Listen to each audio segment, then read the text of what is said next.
Assalamu alaikum warahmatullah.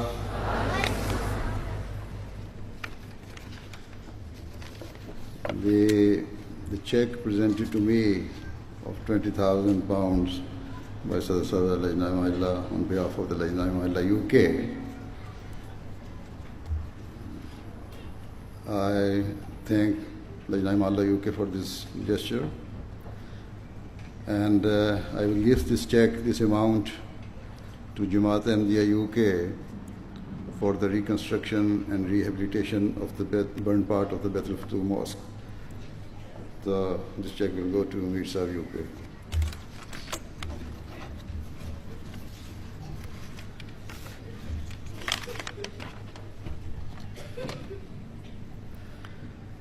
أشهد أن لا إله إلا الله وحده لا شريك له وأشهد أن محمدا عبده ورسوله أما بعد فأعوذ بالله من الشيطان الرجيم بسم الله الرحمن الرحيم الحمد لله رب العالمين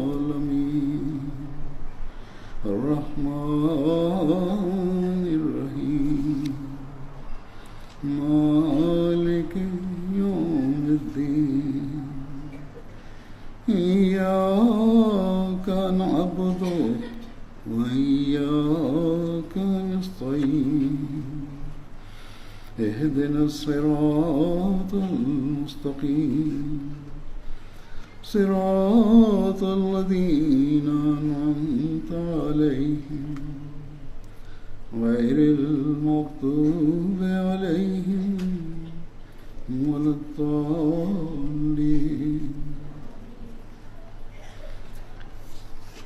As a result of understanding Islam's true teachings, the members of the Jamaat, with the grace of Allah, appreciate the very high status of women according to Islam, and it is a status that most non-Ahmadi Muslims and the wider non-Muslim population are not aware of and do not comprehend. Today, your Ijtema, which is purely for Ahmadi women and girls, is concluding, and during the event, many activities and events have taken place in order to increase the religious knowledge, morality, and spirituality of the participants. Furthermore, from an administrative perspective, this Ijtema has been organized and run by women from start to end. And they will have made a program that is attuned to the needs and preferences of our ladies and girls. Hence, this Ijtema is a collective and practical demonstration of the great status bestowed upon women by Islam. One allegation often leveled against our religion is that it discriminates against women or considers them to be less than men. However, this is in complete contrast to Islam's true teachings. In chapter 4, verse 2 of the Holy Quran, the creation of human race is mentioned, and it states that Allah created humankind from a single soul. Immediately after this, the Holy Quran states, خَلَقَ مِنْهَا زَوْجَهَا, which means created therefrom its mate. In the Bible, where the creation of man and woman is discussed, the concept of a mate is also mentioned. However, it goes on to say that a woman was created from the rib of Adam. This is contrary to the teachings of the Holy Quran, which clarifies that women were not created out of the body of a man or from his rib. Rather, the Quran testifies to the fact that men and women were created from a single soul and are of the same kind and species. Thus, where the Quran says, created therefrom its mate, it signifies that Allah Ta'ala has made men and women in the same way, and it cannot be said that one is dominant over the other. Furthermore, when Allah the Almighty has said, خَلَقَ مِنْهَا زَوْجَهَا, that He has created a woman in the same way that He created man, it becomes clear that Allah Ta'ala has made the hearts and minds of women in the same way that He has created the hearts and minds of men.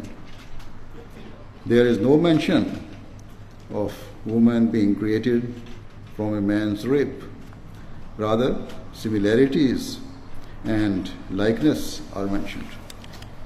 Despite this, throughout history, there have been occasions where men have sought to prevent women from fulfilling their potential and responsibilities, whilst at other times, women have sought to stop men from fulfilling their duties and responsibilities.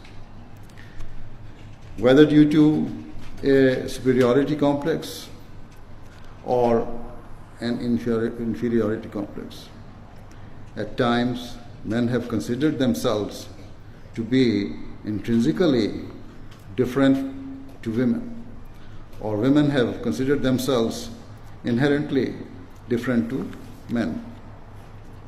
However, the Holy Quran has categorically refuted this concept by saying that men and women are of the same kind. It has clarified that men and women have the same feelings and emotions.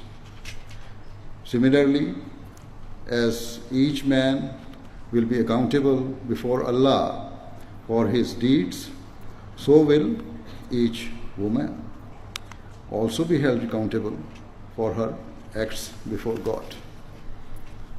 Nevertheless, it is true that Islam has given differing responsibilities and prescribed a division of labor between the sexes. Both men and women have been given differing roles. However, this should not be misunderstood to mean that women are incapable of understanding the responsibilities placed upon men. This idea of differing responsibilities is entirely normal and according to nature. Even amongst men, there are differences that exist today, whereby people have a differing skill sets and abilities. For instance, some men are trained as doctors, others become engineers, teachers, scientists, or a range of other professions and jobs. Yet, no matter how skilled a doctor is, he is not superior to the other professionals and in other fields as well. In the same way, to maintain a sense of balance within the world, Allah the Almighty out of His infinite wisdom, has given different roles to men and women. And they will both be held accountable before Allah with regards to the fulfillment of their respective responsibilities. Indeed, the Holy Prophet Muhammad sallallahu alaihi wasallam said that just as it is the duty of a shepherd to protect his sheep, similarly it is the duty of every man and woman to fulfill their prescribed duties.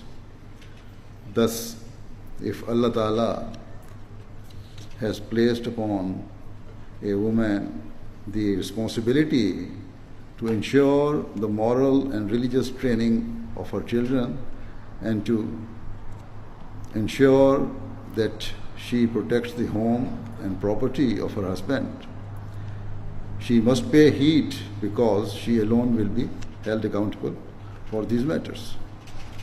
In the same way, if a man has been asked with has been tasked with providing financially for his family, to care for them and fulfill their needs, he will be held accountable for this. The fact that Islam has allocated different duties to men and women does not mean that women do not have the ability to do the work of men or are inferior to in any way. As I said at the beginning, this Ijtema is being organized by Lajna members and is a great example of the excellent capabilities and organizational skills of our Ahmadi women. In fact, this Ijtema is actually a product and manifestation of the continued work and progress of Lajna Ima'illah. Thus, any man who thinks that women should not take an active part in religious affairs or make sacrifices for their faith and should stay away from religion and just remain a decoration for their husbands to enjoy, is guilty of extreme ignorance. Similarly, if any woman thinks that due to her domestic responsibilities, she does not need to partake in religious matters or make sacrifices for her faith and nation, she too is mistaken and is guilty of undermining the status of women. It was for the very sake of making our Ahmadi women understand their responsibilities and to remove any doubt about the need for women to be involved in religious matters and other activities, as Muslim Maud established Lajna Ima'illah, so that every Ahmadi lady could become an active member of the Jamaat. Very beautifully, as Muslim Maud said that for a man the best name is Abdullah, and in the same way the best name for a woman is Amtullah, because any man should desire above all to be a man of God and his servant, whilst any woman should desire to be a woman of God and his servant. Indeed, in the Holy Quran, of all the qualities of the Holy Prophet ﷺ, one mentioned by Allah the Almighty is of his being Abdullah, a true man of God and his servant. Therefore, to be a sincere servant of Allah should be the greatest desire for any Muslim lady, and this is the reason your auxiliary organization has been named Lajna Ima'illah. Accordingly, every Ahmadi woman should sincerely strive to be a servant of God so that they may become an heir to His rewards rather than inheritors of His wrath and anger. In worldly terms, a person who has fulfilled his duties in the best way is presented before the monarch in order to receive an honor or reward, whilst a criminal is presented before the authorities for sanctions and punishment, whilst covetous glances are cast in the direction of the person who receives honors. Criminals are looked upon with disgust and pity. Thus, every lady, every woman should seek to ensure that she understands her duties and strive to be amongst those who attain the reward of Allah the Almighty. In terms of your duties to the Jamaat and faith, you should remember that in the eyes of Allah, the responsibilities and duties placed upon men and women are the same, and both must be ready to fulfill their pledges and make sacrifices for the sake of Islam. Speaking about the great sacrifices made by women in bygone eras, Hazrat Muslim Maud gave the example of the time of the Prophet Jesus alayhi salam. He said that amongst the most sincere and loyal disciples of Jesus alayhi salam were women who would tirelessly spend their days and nights spreading his message, and their sacrifices have been recorded in Christian history as a source of pride. Indeed, when Jesus alayhi salam was taken down from the cross and emerged from the coffin in which he was subsequently placed, it was women who were the first to greet and help him, whilst his male disciples had run away in fear of the rulers. It is recorded that Mary Magdalene and two other women disregarded any fears for their own safety and reached Jesus in the very early hours of the morning. In this way, they displayed immense bravery and exhibited a firm faith that exceeded the standards of the men. This was the example of the time of Jesus alayhi salam. But of all the prophets, without doubt, it is the life of the Holy Prophet sallallahu alaihi wasallam that has been documented and preserved in greatest detail. And unquestionably, during his blessed era, the sacrifices made by the Muslim women reached a pinnacle and were of standards that has never been witnessed at any other juncture of history. Indeed, when you read about the sacrifices made for the sake of their faith, you can only be overcome with emotion.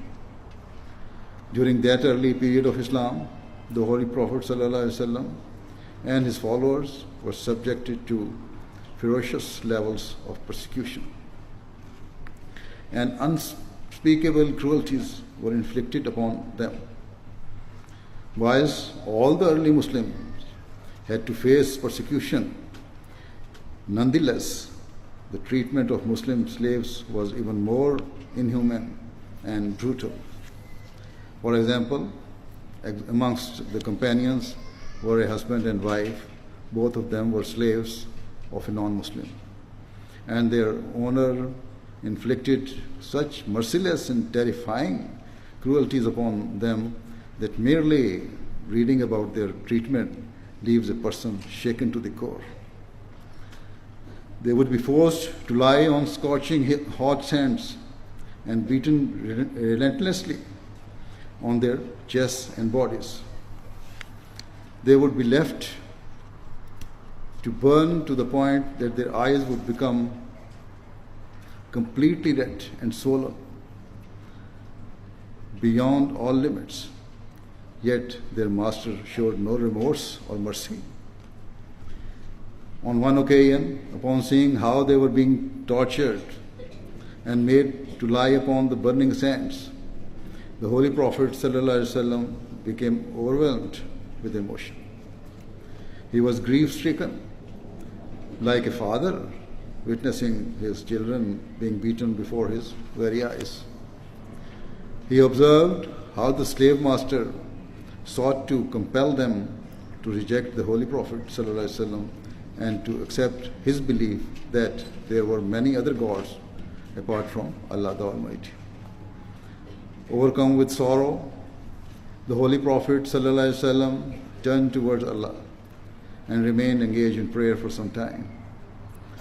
Thereafter, with great emotion, the Holy Prophet ﷺ addressed the Muslim husband and wife and said, be patient.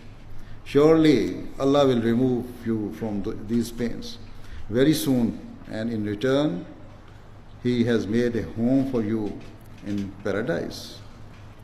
As a result of the continued torture, it was not long before the husband breathed his last. Thereafter, the owner brutally attacked the Muslim lady by piercing her stomach with a spear, and so she also joined the rank of the martyrs. These slaves were not of any worldly rank or status.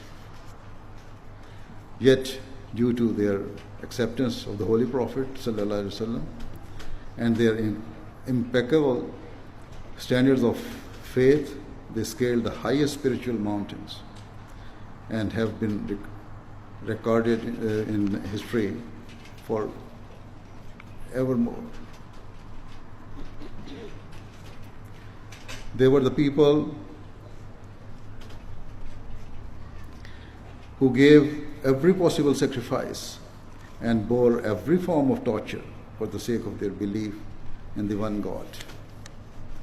The persecution of Muslims in Mecca continued unabated, and finally, when it went beyond all limits, as the enemies of Islam continued to increase their evil plots, the Holy Prophet ﷺ instructed his companions to migrate to Ethiopia. Upon this, the companions protested and asked, how could it be possible that they migrate to live in peace, whilst their beloved spiritual master, the Holy Prophet ﷺ, remained in danger and continued to face the most horrific cruelties? In response, the Holy Prophet ﷺ said that Allah had not yet commanded him to migrate. If that day came, he would as well, but for the time being, his followers should go without him. Amongst those who decided to migrate was a Muslim lady, who in the early hours of one morning collected her belongings and placed them on a camel ready to depart. By chance, Hazrat Umar, who had not yet accepted Islam, walked by, and after observing this lady being forced out of her hometown in the early hours, he felt a sense of sorrow and guilt. Addressing the lady with his voice trembling with emotion, Hazrat Umar said, "It seems you are getting ready for a journey." In response, the Muslim lady said, "We can no longer tolerate the cruelties and pain inflicted upon us, and so we have been left with no choice but to leave. In the end, what did we do to you that meant you treated us so inhumanely and punished us with such cruelty? All we say is that Allah is one, but you cannot tolerate it, and so now we have to leave." This desperate and emotional response of the Muslim lady caused Hazrat Umar, who was still a formidable opponent of Islam, and a person who had shown no mercy in his opposition to Muslims to be overcome with emotion. As tears rolled down his cheeks, he could only bring himself to meekly say goodbye and all the best before turning away. Similarly, there is a famous incident pertaining to the sister of Hazrat Umar radhiyallahu anhu. On one occasion, when he remained a raging opponent of Islam, Hazrat Umar radhiyallahu anhu set out with a sword in his hand with the intention of killing the Holy Prophet sallallahu alaihi wasallam and bringing an end to Islam once and for all. On the way, a man asked him where he was going.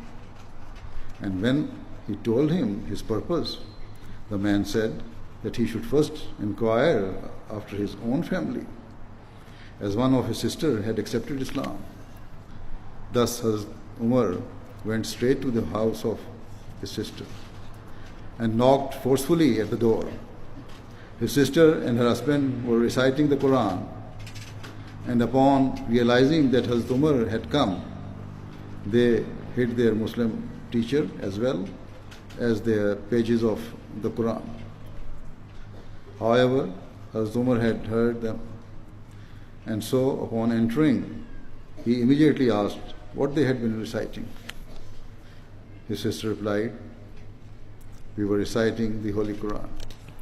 Hazrat Umar said that he heard that she and her husband had become Sabi, meaning that they had accepted a belief that was not accepted by the people of Makkah. In a fit of rage, Hazrat Umar lunged forward in an attempt to strike his brother-in-law. But with great defiance and courage, his sister stepped forward to shield her husband and said, "Yes, we are Muslims, and if you want to kill us, then go ahead." Hazrat Umar was unable to withdraw his hand in time, and so he struck his sister accidentally or unintentionally in the face with such heavy force that she was wounded and blood gushed forth from her nose. Upon witnessing how his sister had sacrificed herself to protect her husband, Hazrat Umar was left astonished. Despite his hatred for Islam, Hazrat Umar was good at heart. And so, after seeing the blood on his sister's face, he felt shame and regret, for he knew that rather than protect his sister, as was his duty, he had been in means of grievously injuring her. Feeling restless and racked with guilt, his aggressive tone suddenly changed, and he timidly asked his sister if she would bring the pages of the Quran for him to read.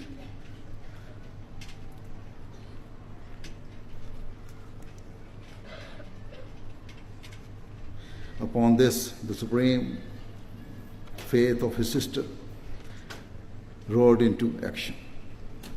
And having already been beaten by her brother, she no longer remained a defenseless woman, but was transformed into a courageous lioness. Without any fear, she declared, "You cannot touch the Quran, as you are not pure or clean. I cannot place the Quran anywhere near you whilst you are in this state." Having realized that he had done what he has done, Hazrat Umar felt ashamed, and so softly asked his sister how he could purify himself so that she would permit him to read the Quran. In reply, his sister said that he must first go and bathe and clean himself, and only then would she permit him to touch the Holy Quran. As instructed, Hazrat Umar went and bathed before returning, and then his sister placed the Quran before him.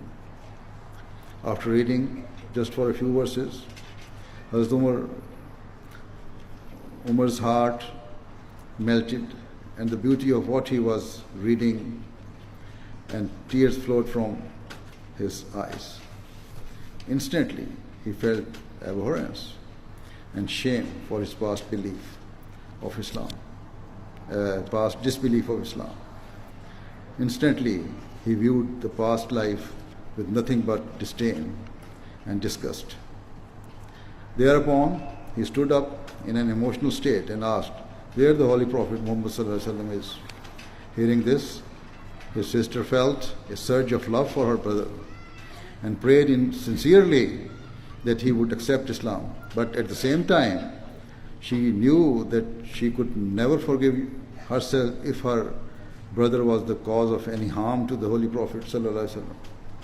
Thus, she grabbed hold of the collar of Hazrat Umar and with great emotion that only could be stirred by true faith and love for the Holy Prophet ﷺ, she said, first swear that you will not approach Muhammad ﷺ with any ill intention.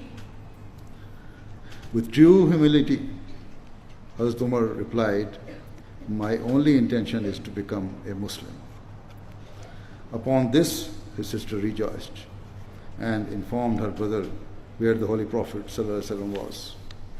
Hazrat Umar anhu duly approached the Holy Prophet ﷺ and accepted Islam in a state of total submission.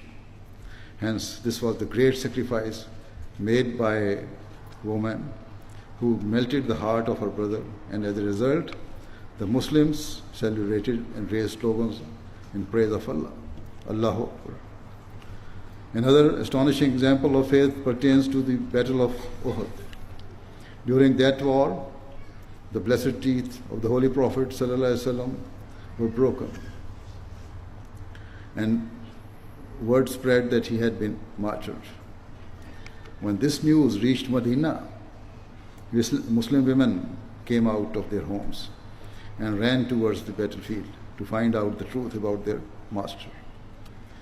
On the way, an elderly Muslim woman frantically asked a companion if the Holy Prophet ﷺ was alive.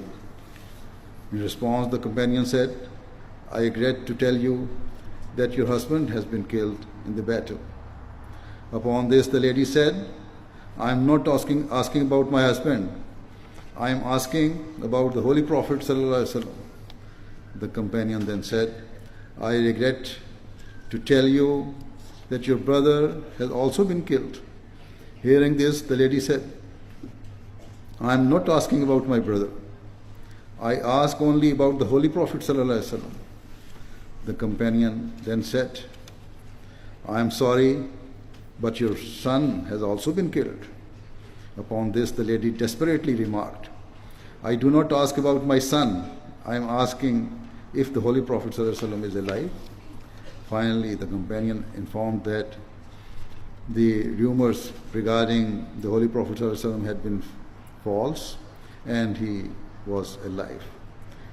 In a state of utter relief, the lady said, I do not feel any loss or pain or grief over whoever in my family has died, because my beloved master, the Holy Prophet ﷺ, remains alive. This was the pure love and devotion professed by the Muslim women of that time towards the Holy Prophet ﷺ. These were the women who were ready for every sacrifice for the sake of Islam, and their names have been recorded in history as example for the rest of the time. Recently, I was told about an Ahmadi lady living in one of the Western countries who said that when she comes to Lajna meetings and takes the pledge, she repeats the words that for the sake of her faith and nation, she will be ready to sacrifice her life, wealth, and time. However, when it comes to the part about being ready to sacrifice her children, she remains silent, because her children are the one thing that she can never sacrifice. This is an example of a weakness in faith. And ultimately, such a person will become weaker in faith and in reality will neither be able to sacrifice their own lives, wealth or time for the sake of Islam.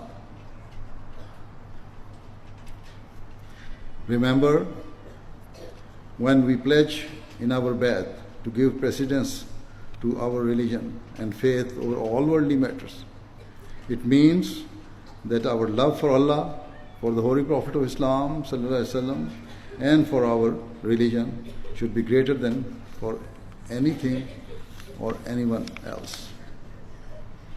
Further, in this era, the Prophet Messiah alayhi salam said that after developing a true love for Allah and for the Holy Prophet sallallahu alaihi wasallam, his followers must also form a bond of love with him. Thus, if we wish to remain part of Jamaat of the Prophet Messiah alayhi salam, we must manifest our love for him by fulfilling the conditions of our Bai'at and remaining obedient to his teachings. The Prophet Messiah alayhi salam said, "In my Jamaat, I wish to see a spiritual transformation which distinguishes Ahmadis from all others. If we are just the same as other Muslims, then what is the benefit to doing Bai'at? If we are weak and lazy in our prayers, like other Muslims, then what is the benefit? If we are weak and lazy in reading the Quran and do not follow its teachings, then what is the benefit? Thus, if according to the teachings of the Quran, you are not modest in your clothing and do not uphold the requirements of parda, what is the benefit to your Bai'at? If you do not fulfill your responsibilities within your homes, what is the benefit to your Bai'at? And if you do not practically manifest the teachings of Islam and do not seek to spread it, what is the benefit of being an Ahmadi? Thus, every Ahmadi lady should deeply reflect upon their pledge to give precedence to their faith over all material desires. Every one of you should constantly analyze and think about whether you have the same spirit and devotion for serving your religion that the female companions of the Holy Prophet ﷺ had. Ask yourselves if you have the same true and sincere love for Allah, the Almighty, and His noble Messenger ﷺ as the companions did. Reflect upon whether you have acquired the religious knowledge and insight needed to fulfill your duties. Consider if you are a true role model of your children and if you are bringing them up in the same righteous way that the companions raised their children. If the answer to the questions is no, you should be very worried and concerned, and it is also a cause of deep concern for the entire Jamaat. Let it be clear that you, our Ahmadi women and girls, are not living lives without purpose. Rather, you all have extremely great objectives, which I hope and pray you understand and strive to fulfill. In this era, one of the foremost objectives for our Lajna members is Tabligh. And to fulfill this responsibility, you must first spiritually reform yourself. You must personally set the best example and fulfill your duty to morally train and educate your children. And you must be their guide and attach them to the Jamaat for a young age, from a young age. Only then can you fulfill your responsibilities in the field of Tabligh. In this era, there is an urgent need for our women to portray Islam's true teachings and to spread them far and wide, without any fear or complex. You must propagate Islam by practicing its teachings. If anyone claims that Islam does not give women freedom or that they are oppressed by men, it is your duty to show the world that Islam has given you true freedom, true liberty, and true enlightenment. It is your duty to show the world that whatever restrictions exist are not forced upon you by men, but are willingly and freely adopted, having observed the magnificent teachings of Islam. If you do not wish to mingle freely with men or to sit alongside them, it is your own choice, made of your own volition, in order to preserve your honor and dignity. If you do not choose to shake the hands of men, it is because your heart demands that you follow Islam's teachings, which provide true dignity for women. Such conduct is not based on the demands of men, but is the result of your freedom to make your own decisions and is a symbol of true independence. Remember, following the crowd and bowing to the influences of society is not freedom. Rather, true freedom is having the strength to follow your beliefs and to act upon your convictions. Until the voice of your hearts does not emit pure love for Allah, the Almighty, and His Messenger, sallallahu alaihi wasallam, in the way of Hazrat Umar's sister or the elderly lady whose husband, brother, and son were martyred, we cannot influence the wider world, and we cannot bring about that spiritual revolution that is destined to occur. As I said, in this era, our women must propagate Islam, and especially when it comes to women's issues, it is much more effective for women to respond than for any man to do so on their behalf. Every woman should pay careful attention to this and seek to gain knowledge of their faith so that they can refute the allegations directed at Islam and be ready for every sacrifice for the sake of their religion. Thus, I ask all of you to understand and assume your responsibilities and to fulfill your pledge to morally train the next generation in the best way and to bring your children close to the Jamaat. I ask all of you to be ready to propagate Islam's teachings through tabligh within your own circles, and especially to women.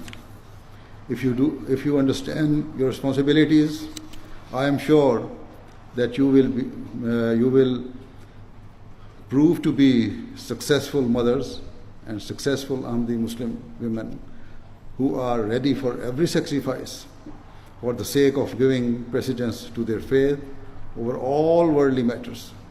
If you understand your duties, I am sure you will be successful in spreading the message of Islam, Ahmadiyyat, far and wide. Only then will you have fulfilled the requirements and obligations of your Bai'at. May Allah enable you all to do so. May Allah continue to bless Lajna Maila UK and indeed our Lajna organizations throughout the world. Ameen. Now join me in silent prayer. Dua.